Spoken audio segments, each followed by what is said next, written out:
요즘 제가 재미있게 읽고 있는 책을 하나 소개하겠습니다. 에이미 심슨이라는 분이 적은 건데요. 고통받고 있는 영혼이라는 이 책입니다. 이 책은 어떤 면에서 이 사람이 자기 어머니가 사모님인데 정신병에 걸려가지고 너무너무 고통받는 그런 환경에서 자라게 됩니다. 그래서 이 현상에 대해서 하나님께 묻게 되고 거기에서 답을 얻고 이 땅 가운데 살아가는 수많은 고통받는 사람들에게 필요한 말씀을 공급하는 그런 책입니다. 이 책의 내용에 보면 이런 게 있습니다. 우리나라 사람들의 한 90% 이상이 모두가 마음에 엄청난 상처를 안고 25%의 사람들은 우울증 가운데 있다라고 그렇게 말하고 있는 그 서문에 추천하고 있는 목사님의 글이 있습니다. 아마 실제로 그런 것 같습니다. 여기 와서 예배드리는 여러분들도 말하지는 아니하지만 마음에 여러 가지 아픔과 상처를 안고 있는 분들이 많고요. 또 어릴 때 받았던 그 엄청난 상처 때문에 아직도 그 상처를 생각하면 치가 떨리고 그래서 여러 가지로 고통받는 우리 성도들이 참 많은 것을 제가 보게 됩니다. 특별히 신방을 갈 때에 그 신방하면서 그들에게 고백하는 이야기를 듣는 중에 참 너무너무 힘들었겠구나 하는 그런 마음을 가질 때가 많습니다. 오늘 읽어드린 이 성경 본문은 이런 고통받는 우리 시대의 사람들에게 주님은 강도 만난 자를 고쳐주러 오신 분이라고 말씀하는 그런 내용입니다. 원래 시작은 이렇습니다. 한 율법사가 와서 내가 어떻게 하면 구원을 받겠습니까? 그럴 때에 어떻게 하면 되겠냐 그랬더니 이분이 말할 때에 하나님을 사랑하고 이웃을 사랑하면 되겠습니다. 그랬더니 그러면 네 이웃이 누군지 아느냐? 그래서 그 사람이 내 이웃이 누굽니까? 그랬을 때에 이 사마리아인의 비유를 가르쳐주고 있는 내용입니다. 근데 실질적인 의미는 이런 것입니다. 우리의 구원은 어떤 행위에 있지 않다라는 것입니다. 말에 있지 않다라는 것입니다. 실제로 예수 그리스도를 만나고 그분으로 말미암아 치유를 받은, 그래서 그 치유받은 그리스도인들이 밖에 나가서 수많은 고통받는 사람을 고쳐주는 것이 진정한 구원이라고 우리에게 말하고 있는 것입니다. 그러므로 사랑하는 성도 여러분, 강도 만난 이 비유에 대해서는 여러분이 잘 아시는 분이 많겠지만 그러나 모르는 분들을 위해서 잠깐 설명하면 이렇습니다. 한 사람이 예루살렘에서 여리고로 내려가다가 강도를 만났는데 강도들이 거의 반쯤 죽여놨습니다. 다 뺏어가고. 근데 제사장이 지나가다가 그걸 보고 자기도 그렇게 될까 봐 도망가 버리고 레위인도 보고 가다 그냥 도망가 버립니다. 그때에 그 당시에 멸시받던 사마리아인이 가다가 그 사람을 긍휼히 여기고 건집어내서 자기 말에다 태우고 여관으로 가서 그 여관 주인에게 약을 바르고 이렇게 다 하고 난 다음에 먹을 것도 주고 잘 고쳐줘서 혹시 돈이 더 필요하면 자기가 줄 테니까 이 사람을 완전하게 고쳐달라 이렇게 말하는 것입니다. 그러면서 그 사람에게 누가 진짜 이웃이냐 이렇게 물어보는 것입니다. 사랑하는 성도 여러분, 오늘 이 말씀을 통해서 우리에게 던져주는 그런 메시지가 무엇이겠습니까? 오늘 저와 여러분이 해야 될 일은 이 땅에 강도 맞는 수많은 사람에게 좋은 이웃이 되어야 된다는 사실입니다. 사랑하는 성도 여러분, 서로에게 좋은 이웃이 되시기를 축복합니다. 이 말씀을 간단하게 좀 생각해 봅시다. 첫 번째, 강도는 누구겠습니까? 이 사람이 예루살렘으로 내려가다가 만난 이 강도는 새 사람이라고 우리가 보통 이야기를 합니다. 사람이 아닐 수도 있습니다. 영적 존재이기 때문에 첫째는 사단입니다. 사단은 강도와 같은 존재입니다. 성경은 분명히 말합니다. 요한복음 10장 10절에 도둑이 오는 것은 도둑질하고 죽이고 멸망시키려는 것뿐이요 내가 온 것은 양으로 생명을 얻게 하고 더 풍성히 얻게 하려는 것이다. 여기 도둑은 사단을 말합니다. 사단이 온 목적이 무엇입니까? 우리를 죽이고 빼앗고 도적질하기 위해서라는 것입니다. 우리 인간이 범죄하고 타락한 이후에 에덴 동산의 모든 행복을 다 잃어버렸기 때문에 이제는 원수 마귀의 지배를 받는 사람은 어쩔 수 없이 고통 가운데 신음하며 살아갈 수밖에 없다는 이야기입니다. 가장 단적인 예가 무당들입니다. 점쟁이들입니다.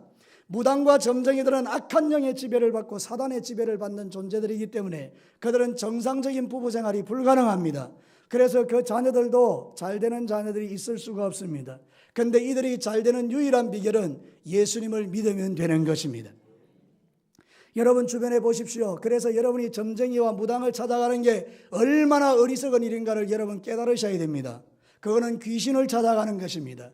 마귀에게 자기의 인생을 맡기는 것입니다. 무당도 자기 인생을 마음대로 하지 못하는 그 무당에게, 점쟁이에게 여러분의 인생을 맡기는 것처럼 어리석은 일이 어디 있습니까? 그러므로 사랑하는 성도 여러분, 강도 같은 마귀에게 여러분의 영혼을 빼앗기지 않게 되기를 축원합니다. 마귀가 강도인 것입니다. 사단이 강도인 것입니다.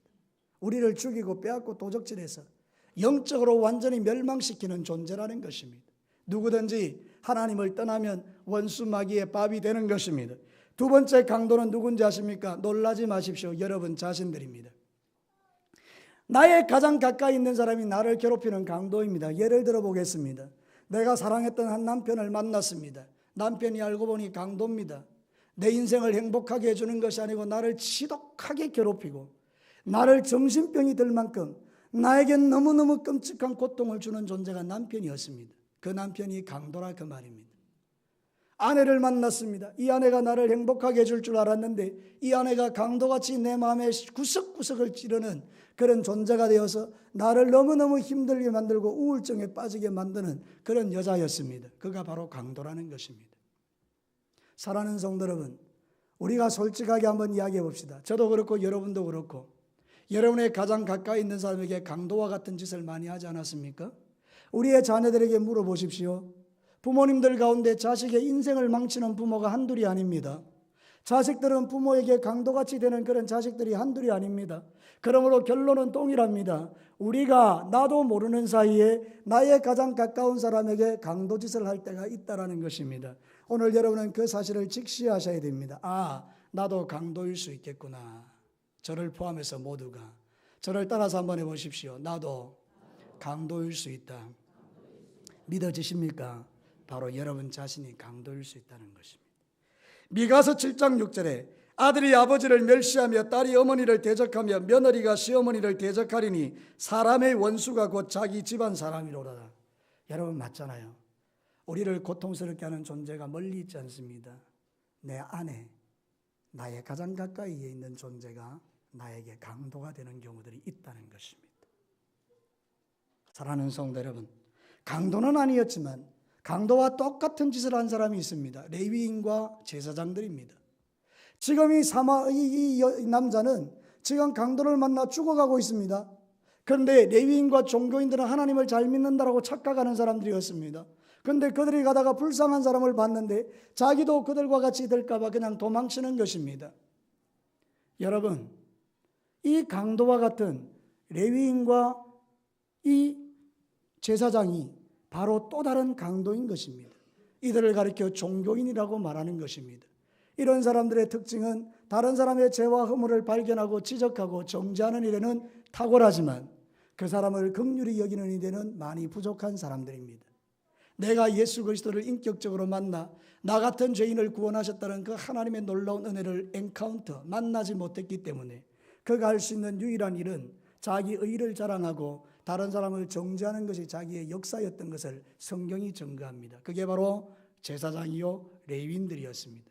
오늘 이 시대에도 자칫 잘못하면 목사인 저도 장로님들도 권사님들도 집사님들도 오래된 신앙을 가진 사람일수록 레위인과 제사장이 되기 쉽습니다. 그렇다면 이게 바로 강도와 다를 바가 없다라는 것입니다.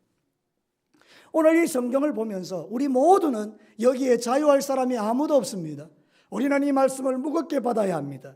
우리는 때로는 인생을 살아갈 때 내가 강도짓하고 있다는 걸 알아야 합니다. 그래야 소망이 있습니다. 사랑하는 성도 여러분, 여러분의 인생 가운데 내가 강도인 것을 깨달을 때에 주님을 만날 수밖에 없는 것입니다. 주님을 의지할 수밖에 없는 것입니다. 그래서 우리는 날마다 기도하는 것입니다. 하나님, 나는 내 자식에게, 내 아내에게, 내 남편에게, 내 부모에게 그들의 마음을 아프게 하고 상처 주는 존재입니다. 하나님이 강도 같은 나를 용서해달라고 주님 앞에 기도할 수밖에 없는 우리 자신의 본질을 발견할 때가 있다는 것입니다. 사랑하는 성도 여러분, 여러분이 스스로 어렵다라고 말하지 말고 나는 강도가 아닌가를 돌아본다면 거기에서 정확하게 예수님을 만나는 놀라운 은혜를 누리게 됩니다. 사랑하는 성도 여러분, 우리 인정하지 않을 수 없지만 저도 여러분도 종종 강도같이 살아갈 때가 있습니다. 그러면 우리에게 소망이 없습니까? 아닙니다. 오늘 성경은 우리에게 말합니다. 강도 만난 자를 치료해주는 존재가 있다는 것입니다. 그것이 바로 두 번째 주제인 것입니다. 사랑하는 성도 여러분, 저를 따라서 한번 해보시기 바랍니다. 강도 만난 자를 고쳐주는 존재도 있다. 그분이 누구입니까? 사마리아인입니다. 이 사마리아인은 지나가는 길에 강도 만난 자를 보고 고통받는 자를 보고 그를 데리고 가서 자기의 모든 돈을 다 투자해서 그 사람을 고쳐주는 데 전심전력을 합니다. 그리고 다음에 돌아올 때 이 사람에게 돈이 든 건 내가 다 지불하겠다라고 말합니다. 누구입니까? 바로 예수 그리스도십니다. 우리가 범죄하고 우리의 죄 때문에 우리는 마땅히 강도 만난 자가 되어 다 영원한 지옥의 멸망에 떨어질 인생들인데, 예수님이 우리 같은 사람 불쌍히 여기시고 오셔서 당신이 십자가에 찢어 죽으시면서 나의 모든 죄를 다 가져가신 것입니다. 그리고 예수님이 십자가에 죽을 때 뭐라고 하고 죽었습니까? 다 이루었도다. 내 죄를 다 가져가셨다라는 것입니다. 그러므로 사랑하는 성도 여러분, 사마리아인은 자기의 가지고 있는 소유를 가져서 강도 만난 자를 고쳐줬지만, 우리 예수님은 자기의 온몸을 찢어서 우리의 모든 죄를 용서하신 참된 사마리아인인 줄로 믿습니다. 사랑하는 성도 여러분, 그래서 우리가 소망이 있는 것입니다. 누구든지 예수 그리스도를 만나야 구원을 받습니다. 이 강도 만난 자가 사마리아인을 만나서 구원받은 것처럼 우리는 예수를 만나야 구원을 받는 것입니다. 요한복음 3장 36절에 아들을 믿는 자에게 영생이 있고 아들을 순종하지 아니한 자는 영생을 보지 못하고 도리어 하나님의 진노가 그 위에 머물러 있느니라. 여러분, 예수 믿는 사람의 머리 위에는 하나님의 영생이 머물러 있지만 예수 안 믿는 사람의 머리 위에는 하나님의 진노가 머물러 있다고 했습니다. 그러므로 예수를 믿는 것은 세계에서 가장 복된 일입니다. 여러분이 복된 자임을 믿으십니까? 오늘 밤 죽어도 천국 들어가는 그게 최고의 복입니다. 예수 그리스도가 강도 만난 여러분들을 구원해 주신 것입니다. 사랑하는 성도 여러분, 예수님은 우리의 문제를 해결하기 위하여 이 땅에 오신 분입니다.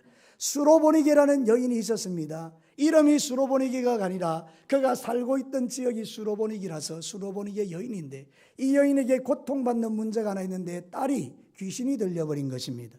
어떤 방법으로 귀신이 쫓겨나가지 않았습니다. 그래서 이 아이를 데리고 예수님에게 왔는데 예수님이 개 같은 여자야 저리 가라고 한 것입니다. 그래도 이 여자는 주님이 고쳐줄 줄 알고 끝까지 메어달립니다. 이게 중요한 것입니다.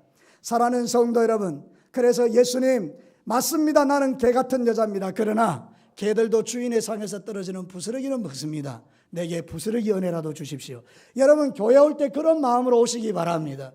오늘 내가 교회 와서 그냥 마당만 밟고 가는 자가 아니라 주의 종을 통하여 증거되는 그 말씀의 부스러기라도 하나님 내게 은혜로 주신다면 감사하겠나이다. 그 믿음으로 겸손하게 말씀을 들으면 여러분의 인생이 달라지는 것입니다.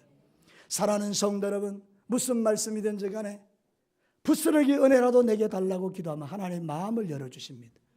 여러분이 골천번더 예배를 드려도 마음이 강팍하면 하나님 은혜 주실 수 없지만, 여러분의 마음이 돌짝밭이 아니라 옥토와 같은 부드러운 밭이라면 30배, 60배, 100배의 결실로 나타나는 것이고, 말씀 듣다 고침받고, 말씀 듣다 병이 낫고, 말씀 듣다 귀신이 떠나가고, 말씀 듣다 용기를 얻는 것이 이게 복음인 것입니다. 예수님은 여러분을 고쳐주러 오신 분입니다. 그 예수님을 만나고 돌아가시기를 축원합니다. 마가복음 7장 29절과 30절에 예수께서 이르시되 이 말을 하였으니 돌아가라, 귀신이 네 딸에게서 나갔느니라 하시매, 여자가 집에 돌아가 본즉 아이가 침상에 누웠고 귀신이 나갔더라. 할렐루야.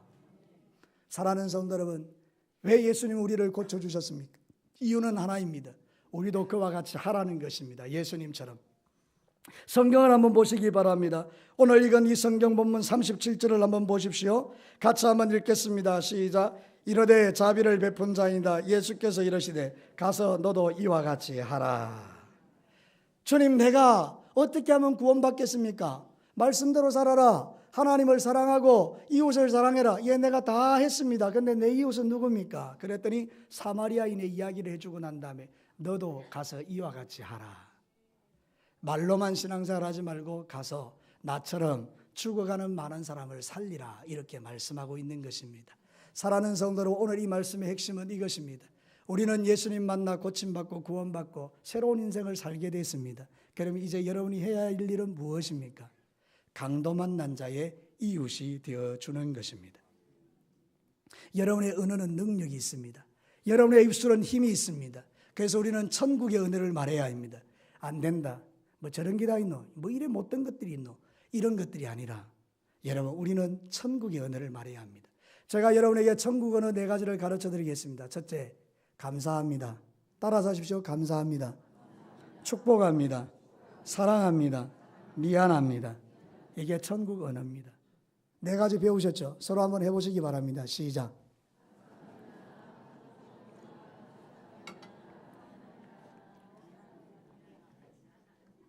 무슨 말인지 모르시겠습니까? 이 4가지를 꼭 하시기 바랍니다. 며느라 고맙다, 며느라 미안하다, 며느라 사랑한다, 며느라 축복한다. 이러면 며느리 마음은 무너지는 것입니다. 개중에 안 무너지는 악한 며느리도 있겠지만 그러나 대부분은 다 무너집니다. 여러분, 믿음을 가진 그리스도인들은 이 축복이 능력이 되는 것입니다. 저를 따라서 다시 한번 합시다. 감사합니다. 축복합니다. 사랑합니다. 미안합니다. 아멘. 이 언어가 너무나 놀라운 하나님의 언어입니다. 이게 사람을 치유하는 것입니다. 마지막 3번째를 보시겠습니다. 그것은 바로 세상의 모든 불신자들은 강도 만난 이웃들이라는 것입니다. 저를 따라서 한번 합시다. 모든 불신자는 강도 만난 자들이다. 사랑하는 성도 여러분, 저와 여러분은 세상 사람과 좀 다릅니다. 우리는 비록 이 땅에 고통받고 살기는 하지만 그러나 오늘 죽으면 천국 들어갈 놀라운 복을 받은 사람들입니다. 아멘. 그러나 이 땅에는 오늘 죽으면 지옥 갈 사람들이 한둘이 아닙니다. 바로 여러분의 형제 중에, 여러분의 부모님 중에, 여러분의 사랑하는 자녀 중에 오늘 죽으면 지옥 갈 사람이 한둘이 아닙니다. 여러분, 우리가 할 일은 그것입니다. 이 강도 만나 죽어가는 수많은 사람들에게 사마리아인이 되어주어서 그들로 하여금 예수 안에서 새 생명을 얻게 하는 것, 그게 저와 여러분이 해야 될 일인 줄로 믿습니다. 불신자들이 화려해 보지만 속은 고통으로 가득 차 있습니다. 언제 누군가가 그런 이야기를 했습니다. 저 불신자들을 바라보십시오. 겉으로는 멀쩡해 보이지만 속으로는 우리를 향하여 소리 지릅니다. 제발 나를 좀 구원해 주세요. 그 영혼이 소리를 지른다는 것입니다. 그래서 진짜 성령의 충만을 받은 성도들은 그 소리를 듣는 것입니다. 자기 안 믿는 자식이 어머니 나 좀 구해 주세요 하는 그 소리를 듣는다는 것입니다. 아버지 내 영혼을 구원해 달라는 그 불신자 자식의 소리를 듣는다는 것입니다. 그래서 주 예전에 와서 눈물로 통곡하며 하나님 저 자식의 마음을 움직여 달라고 기도하는 어머니가 되더라는 것입니다. 부모님이 소리를 지릅니다. 아들아 내 영혼을 좀 건져다오. 그 소리를 듣는 사람이 진짜 예수쟁이들입니다. 이 진교 땅 저 수많은 사람들이 우리가 전도할 때 필요 없어야 하지만 그들의 영혼은 소리합니다. 필요 없는 게 아니에요. 나 좀 구원해 주세요. 이 소리를 듣게 되기를 주의 이름으로 축원합니다.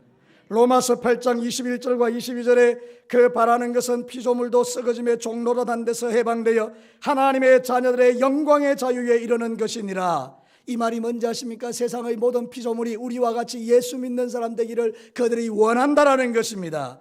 피조물이 다 이제까지 함께 탄식하며 함께 고통을 겪고 있는 것을 우리는 아느니라. 그들이 겉으로는 멀쩡해 보이지만 실상은 고통 가운데 있는 사람들이라는 것을 여러분 믿게 되기를 바랍니다. 그래서 우리는 전도해야 하는 것입니다. 우리끼리 재미있게 지내는 것은 그거는 놀이동산입니다. 하나님은 놀이동산을 파괴할 것입니다. 하나님은 놀이동산을 저주하실 것입니다. 하나님은 놀이동산을 기뻐하지 않을 것입니다. 우리는 놀이동산이 아닙니다. 교회에 와서 즐겁게 신나게 놀고 떠들고 웃고 즐기고 우리끼리 여러분 그거는 교회가 아닙니다. 그건 놀이동산입니다. 사랑하는 성도 여러분, 차라리 일요일날 저 놀이동산에 가서 노십시오. 그러나 교회는 그런 데가 아닙니다. 영혼을 구원하는 노아의 방주와 같은 곳입니다. 사랑하는 성도 여러분, 교회는 강도 만난 죽어가는 이웃을 살리는 병원인 것입니다. 그러므로 여러분 이제 기억하십시오. 교회에 새로운 성도들이 많이 들어오는데 먼저 믿는 우리 목사, 장로, 권사, 집사, 안수 집사님들 유의하시기를 바랍니다. 함부로 말하지 마시기 바랍니다. 어째 저런 게 교회 들어왔노? 그런 말 하시면 안 됩니다. 와주는 게 너무 고맙습니다. 여러분 이 진교에서 유명한 술집 여자가 있습니다. 그 사람을 전도했는데 교회에 왔습니다. 짧은 치마를 입었습니다. 머리는 그냥 막 온갖 화려한 물로 들였습니다. 여러분 이 사람을 어떻게 받아들이시겠습니까? 저거 내보내라. 좋은 교회 물을 흐린다. 이건 우리의 자세가 아닙니다. 주님은 세리와 죄인들의 친구가 되어주셨습니다. 그들과 먹고 마셨습니다. 그가 몰라서 그렇게 살아가는 것뿐입니다. 그가 예수 그리스도를 믿기만 하면 그 영이 깨끗해지면서 짧은 치마 긴 치마 되고 그렇게 되는 것입니다. 사랑하는 성도, 우리는 옛날에 다 안 그랬습니까? 사랑하는 성도 여러분, 저도 한 번은 빗나갈 때는요, 머리를 빡빡 깎았습니다. 제가 모태신앙입니다. 우리 어머니로부터 어릴 때부터 주일학교를 잘 다녔습니다. 그런데 교회를 가는데 어느 날 반항심이 생기더라고요. 그래서 제 머리를 빡빡 깎고 교회를 갔었습니다. 제가 그런 인간입니다. 그래도 하나님께서 저를 불쌍히 여기시고 이 강단에 세우신 것입니다. 사랑하는 성도 여러분, 사람은 변합니다. 예수 안에 다 변합니다. 여러분의 눈으로 판단하지 마시고, 그런 사람이라 할지라도 우리가 사랑으로 대해서 우리 진교교회가 강도 만난 자의 이웃이 되는 그런 교회가 되기를 축원합니다. 누가복음 5장 30절과 32절에 바리새인들과 그들의 서기관들이 그 제자들을 비방하여 이르되 너희가 어찌하여 세리와 죄인과 함께 먹고 마시느냐? 예수께서 대답하여 이르시되 건강한 자에게는 의사가 쓸데없고 병든 자에게야 쓸데있느니라. 내가 의인을 부르러 온 것이 아니요 죄인을 불러 회개시키러 왔노라. 우리가 착각하는 거 하나 있어요. 예수 믿으면 바로 우리가 의인 되었지만 내가 스스로 의인인 줄 착각해요. 여러분, 하나님이 의롭다라고 인정해줘서 의인이지 실질적으로는 동일한 의의 죄인이에요. 그죠? 우리 마음에 죄성을 갖고 있지 않습니까? 우리가 누구를 정죄할 수 있습니까? 그죠? 그러니까 이 마지막 시대에 우리가 할 일은 저 죽어가는 수많은 심령들이 교회에 와서 예수 믿고 고침받아서 건강한 자가 되어 세상 속에 나가도록 도와주는 것, 그게 교회가 할 일입니다. 나는 오늘 참으로 기쁩니다. 아마 주님도 기쁘실 겁니다. 여기에 학습받는 우리 성도님들이 있습니다. 세례받는 사람들이 있습니다. 교회는요, 학습이 끊어지면 안 됩니다. 학습받는 자들이 계속 일어나야 됩니다. 이 말은 뭔가 하면 저와 여러분이 부지런히 복음 전해서 지옥 가는 사람이 교회에 많이 왔다는 이야기입니다. 나는 우리 진교교회가 매해마다 학습받는 사람이 20명이 되고 30명이 되고 30명이 되고 똑같은 이야기네요. 50명이 되고 100명이 되기를 축원합니다. 얼마나 행복한 일입니까? 그걸 위해서 주님이 우리를 구원해 주신 것입니다. 2014년도에 4분의 1을 지나고 보니까 한 20명 되는 성도님들이 우리 새신자를 한 20명 정도 인도했더라고요. 얼마나 감사합니까? 그 20명을 위해서 축복을 합니다.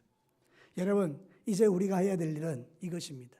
6월 달에는 더 많은 성도님들이 더 많은 성도들을, 더 많은 교인들을 데려오는 것, 더 많은 하나님의 사람을 데려오는 것, 더 많은 불신자를 데려오는 것, 그것이 우리의 사명인 것을 잊지 마시기를 축원합니다. 결론을 내립시다. 오늘 이 성경 말씀이 우리에게 던지는 게 있습니다. 우리 자신은 강도와 같은 존재였다는 것입니다. 지금도 우리가 은혜 받지 않으면 우리는 서로에게 강도가 되기 쉽습니다.